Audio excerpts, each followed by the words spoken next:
wabarakatuh. Perkenalkan, nama saya Naila Yulianti, NIM A1A2 19057, dan juga rekan saya Adelia Ramadanti dengan NIM A1A2 19029. Baiklah, di sini kami akan mereview buku biografi Ki Hajar Dewantara yang ditulis oleh Suparto Raharjo. Nah, tugas ini untuk memenuhi nilai UTS mata kuliah pembelajaran nilai karakter. Nah, jadi langsung saja, kita semua pasti sudah mengenal siapa sosok Ki Hajar Dewantara ya. Nah, Ki Hajar Dewantara terlahir dengan nama Raden Mas Suwardi Suryaningrat pada 2 Mei 1889. Ia berasal dari lingkungan keluarga keraton, tepatnya Pura Pakulaman, Yogyakarta. Raden Mas adalah gelar kebangsawanan Jawa yang otomatis melekat pada seorang laki-laki keturunan ningrat dari keturunan kedua hingga ketujuh dari raja atau pemimpin yang terdekat atau secara silsilah itu yang pernah memerintah. Gelar ini dipakai oleh semua kerajaan di Jawa pewaris Mataram. Suwardi atau Ki Hajar Dewantara itu merupakan cucu dari Sri Paku Alam III, sedangkan ayahnya bernama Suryaningrat dan ibundanya bernama Suwardi. Ibunda Ki Hajar bernama Raden Ayu Sandiah yang merupakan buyut dari Nyai Ageng Serang, seorang keturunan dari Sunan Kalijaga. Nah, Suwardi atau Ki Hajar Dewantara mendapatkan pendidikan agama dari pesantren Kalasan di bawah asuhan Kiai Haji Abdurrahman.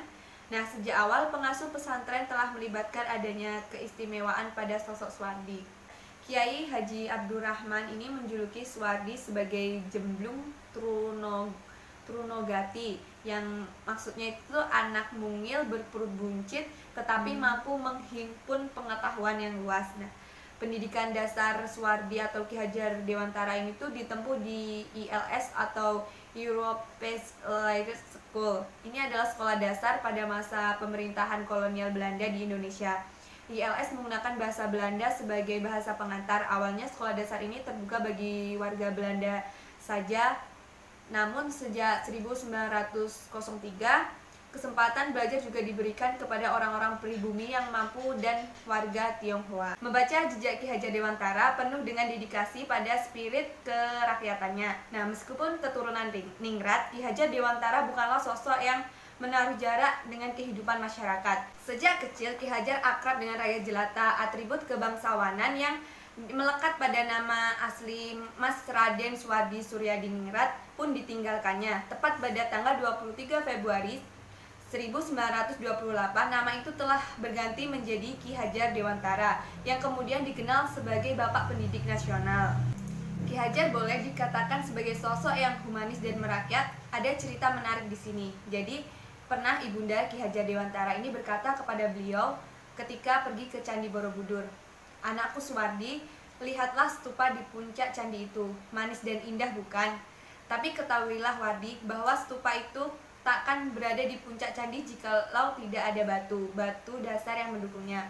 Itulah ibarat rakyat jelata, itulah gambaran para budak dan hamba sahaya para raja. Oleh sebab itu, jikalau Tuhan menakdirkan dirimu menjadi raja, janganlah kau lupa kepada rakyat jelata yang menaikkan dirimu ke atas puncak dari segala puncak kemegahan kerajaan warisan nenek moyangmu. Cintailah dan hargailah sesamamu, terutama rakyatmu yang menderita dan memerlukan uluran tanganmu." Kata-kata ibunda Ki Hajar Dewantara ini menjadi petuah bijak yang dihayati Ki Hajar dalam perjalanan hidupnya. Kepribadian Ki Hajar menjadi cerminan betapa perhatian dan kepeduliannya terhadap rakyat jelata dan tak boleh dilalaikan. Jadi pada waktu itu sikap kepedulian yang dilakukan oleh Bapak Ki Hajar Dewantara terhadap rakyatnya itu apa saja dan bagaimana? Jadi sikap dan kepedulian Bapak Ki Hajar Dewantara terhadap rakyat itu, jadi pada saat itu Ki Hajar Dewantara bersama sahabat-sahabatnya itu mendirikan Perguruan Nasional Taman Siswa atau Nationalist on the Ridge Institute Taman Siswa. Itu didirikan pada tanggal 3 Juli 1922 di Yogyakarta. Nah, lewat Taman Siswa ini Ki Hajar berhendak mendidik rakyat agar mampu mandiri. Pendidikan bagi rakyat adalah untuk mewujudkan cita-cita kemerdekaan diri dari ketertindasan. Nah, melalui metode Among, Taman Siswa meletakkan pendidikan sebagai alat dan syarat untuk anak-anak hidup sendiri, mandiri, dan berguna bagi masyarakat. Pendidikan yang diajarkan adalah menegakkan jiwa anak-anak sebagai bangsa. Nah, membimbing anak-anak menjadi manusia yang bisa hidup dengan kecakapan dan kepandaiannya sendiri, serta menciptakan manusia yang berguna bagi diri sendiri dan masyarakat. Nah, tadi kan udah dijelasin tuh, Bapak Ki Hajar Dewantara menjelaskan tentang sistem Among. Nah, di dalam sistem Among ini di zaman sekarang tuh kan kita pasti tidak tahu tuh. Jadi sistem Among pada zaman itu tuh seperti apa? Jadi kan tadi saya menjelaskan metode Among ya, sama dengan sistem Among. Nah, metode Among itu berkaitan dengan kata dasar Mong yang mencakup ngomong, among, dan ngemong. Inilah yang disebut 3 Mong. Nah, yang akan diterapkan dalam proses pendidikan dan pengajaran seiring dengan perjalannya proses pendidikan siswa dari mulai tahap paling awal hingga sudah dewasa dan siap masuk ke jenjang pendidikan selanjutnya. Nah, momong dalam bahasa Jawa berarti merawat dengan tulus dan penuh kasih sayang. Ibaratnya seperti kamu mengasuh adik kamu. Nah, itu kan sama dengan pemomong ya dalam bahasa kita. Nah, jadi kan tadi dengan penuh kasih sayang ya, secara bertransformasi kebiasaan-kebiasaan atau membiasakan. Nah, jadi hal-hal yang baik yang disertai dengan doa dan harapan agar kelak buah rawatan dan kasih sayang menjadi anak yang baik dan selalu di jalan kebenaran dan keutamaan. Nah, Among dalam bahasa Jawa berarti memberi contoh tentang baik buruk tanpa harus mengambil hak anak yang merdeka sesuai dengan dasarnya. Nah, erat kaitannya dengan asas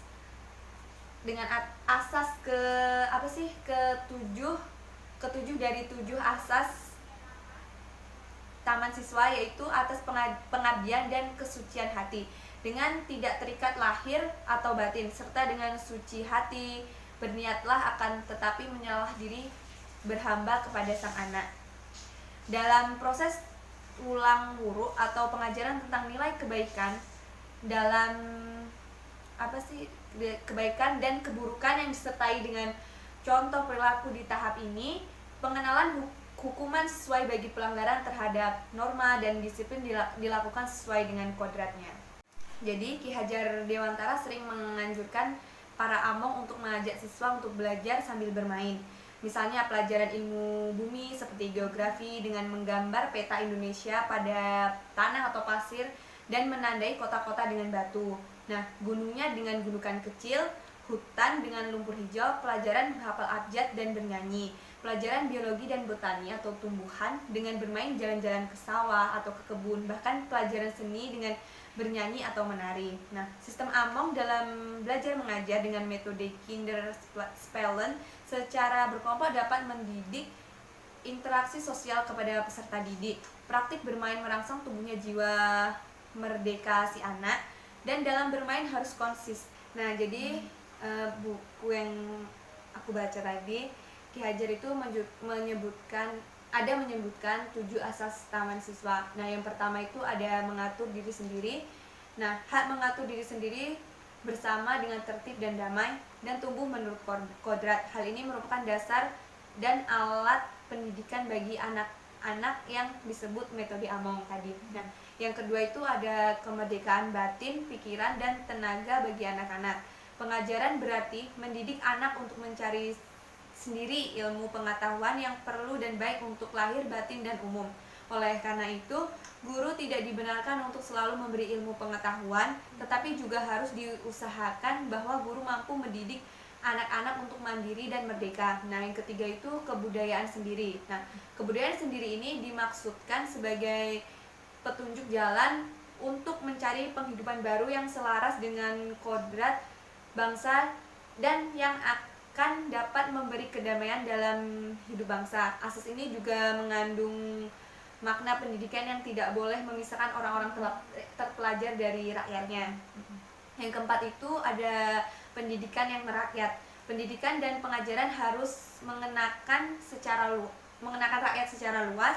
Hanya dengan cara itulah ketertinggalan masyarakat pribumi dapat dihilangkan. Dan yang kelima itu ada percaya pada kekuatan sendiri. Nah, ini adalah asas yang penting bagi semua orang yang ingin mengejar ketertinggalannya dan meraih kemerdekaan hidup, dan itu dapat terwujud melalui kerja yang berasal dari kekuatan sendiri. Yang keenam, membelanjai diri sendiri. Nah, asas ini sangat dengan asas yang kelima tadi. Nah, pada asas ini, segala usaha untuk perubahan harus menggunakan biaya sendiri. Nah, yang terakhir itu yang ketujuh, keikhlasan dari para pendidik, pengajar dalam mendidik anak-anak.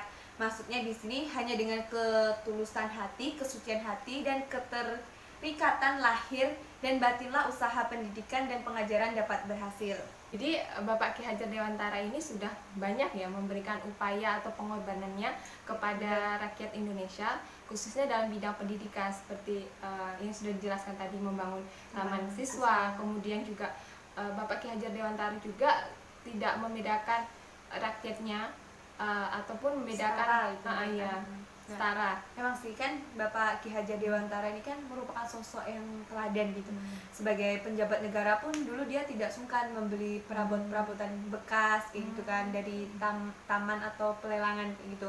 Nah, di zaman penjajahan, warga Belanda yang ingin kembali ke negaranya karena sudah pensiun biasanya melelang rumah seperti perabotannya. Nah, kesempatan ini tidak dilewatkan oleh Bapak Ki Hajar Dewantara. Selain lebih murah, toh yang terpenting kan bisa digunakan gitu. Nah, menilai fungsi suatu benda bukan karena baru atau mahalnya benda tersebut, melainkan manfaatnya yang harus menjadi pertimbangan utama.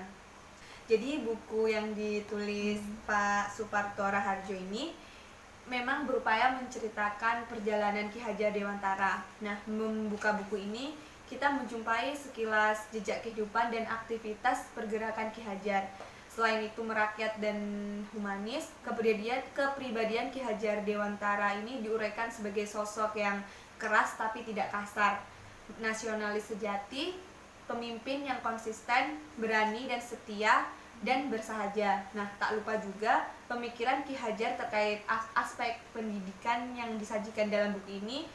Nah, kita diajak menyelami pemikiran Ki Hajar Dewantara dalam usaha pendidikan anak-anak bangsa.